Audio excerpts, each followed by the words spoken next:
क्या दिल्ली के नए सीएम के नाम पर मुहर लग चुका है? क्या दिल्ली की नई सीएम एक महिला होंगी? और यदि होंगी तो उनका नाम क्या है और उन्हें क्यों सीएम बनाया जाएगा?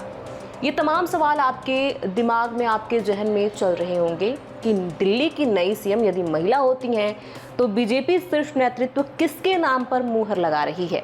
एक नाम बड़ी ही प्रमुखता से सामने आ रहा है और लोगों का मानना है कि लगभग इस नाम पे मुहर लग चुका है। वो नाम कौन सा है और उस नाम पर मुहर क्यों लगा है, अपने इस खास वीडियो में आपको यही बताएंगे। नमस्कार, मैं हूं प्रियांशु और आप देख रहे हैं नव भारत लाइव। सबसे पहले आपको बता दें कि दिल्ली विधानसभा चुनाव परिणाम आने के बाद से ये साफ हो गया कि दिल्ली में बीजेपी 27 साल बाद सूखा खत्म करके अब अपनी सरकार बनाने वाली है। इसके बाद से ये सवाल चर्चाओं में आ गया कि यदि बीजेपी सरकार बना रही है तो सीएम फेस कौन होगा, क्योंकि दिल्ली में चुनाव किसी भी सीएम फेस के नाम पे बीजेपी ने नहीं लड़ा था। पीएम मोदी और दूसरे राज्यों के बड़े नेताओं के साथ चुनाव लड़ा गया था। इसके बाद से दिल्ली सीएम की खोज शुरू हो गई। रेस में कई तमाम नाम सामने आए, महिलाओं में कई नाम सामने आए, पुरुषों में कई नाम सामने आए। प्रमुखता से हमने आपको बहुत सारे नामों के बारे में बताया भी, लेकिन अब एक और नाम तेजी से सामने आ रहा है और वो एक महिला का है। जी हाँ, हम बात कर रहे हैं रेखा गुप्ता की। रेखा गुप्ता दिल्ली की नवनिर्वाचित विधायक हैं और उनका नाम अब तेजी से सुर्खियों में आ रहा है कि रेखा गुप्ता दिल्ली की नई सीएम बन सकती हैं। अब आपको बताते हैं रेखा गुप्ता कौन है। हरियाणा के जिंद जिले के जुलाना उपमंडल के नंदगढ़ गांव में रेखा गुप्ता का जन्म 1974 में हुआ। जब रेखा 2 साल की थी तभी उनके पिता की एसबीआई बैंक में मैनेजर के तौर पर नौकरी लग गई। 1996 में उनका पूरा परिवार दिल्ली में शिफ्ट हो गया। दिल्ली और हरियाणा का बॉर्डर जुड़ा है और रेखा गुप्ता का दोनों ही राज्यों से खास कनेक्शन है। इसीलिए भाजपा दोनों भाजपा शासित राज्यों में बैलेंस बनाए रखने के लिए उन्हें सीएम बना सकती है। रेखा गुप्ता ने स्कूली और विश्वविद्यालय स्तर की पढ़ाई दिल्ली में ही की और अखिल भारतीय विद्यार्थी परिषद से जुड़ी रहीं और राजनीति करती रहीं।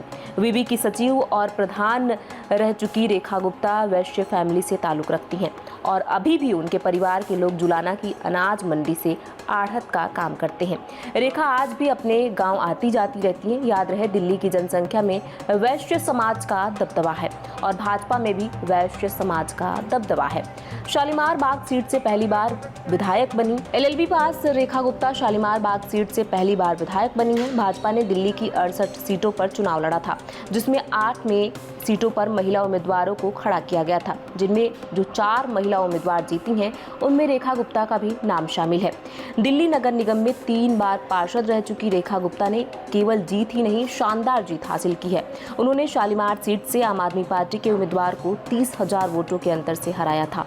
रेखा गुप्ता आरएसएस से बचपन से जुड़ी है। चूंकि उनका बैकग्राउंड आरएसएस का है, इसीलिए भाजपा शीर्ष उन्हें मुख्यमंत्री बना सकता है। याद रहे, राजस्थान, हरियाणा, उत्तराखंड, मध्य प्रदेश और महाराष्ट्र में इससे पहले जिन्हें मुख्यमंत्री बनाकर सरप्राइज दिया गया, इन सभी का आरएसएस का स्ट्रॉन्ग बैकग्राउंड रहा है। तो ऐसे में अगर भाजपा किसी महिला को सीएम बनाती है तो रेखा गुप्ता ही वो भाजपा की महिला मुख्यमंत्री होंगी। रेखा गुप्ता से जब पूछा गया कि क्या आपको अपने ऊपर विश्वास है कि आप दिल्ली की नई सीएम होंगी, इस प्रश्न का जवाब देते हुए रेखा गुप्ता ने कहा, मैं मोदी टीम और बीजेपी टीम में हूं। दिल्ली का मुख्यमंत्री कौन होगा ये प्रधानमंत्री नरेंद्र मोदी और भाजपा शीर्ष नेतृत्व तय करेगा। उन्होंने कहा कि हम सभी को उम्मीद है कि दिल्ली को मजबूत मुख्यमंत्री मिलेगा।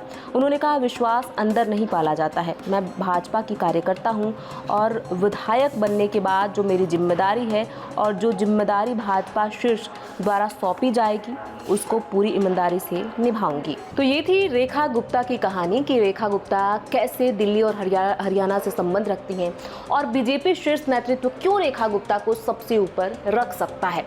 आपकी क्या राय है? आपको लगता है कि रेखा गुप्ता को दिल्ली की कुर्सी सौंपनी चाहिए, नहीं सौंपनी चाहिए? आपकी जो भी राय है हमें कमेंट बॉक्स में लिख के जरूर बताएं। यदि आपको वीडियो अच्छा लगा तो शेयर, सब्सक्राइब और लाइक करना बिल्कुल ना भूलें। बहुत बहुत शुक्रिया।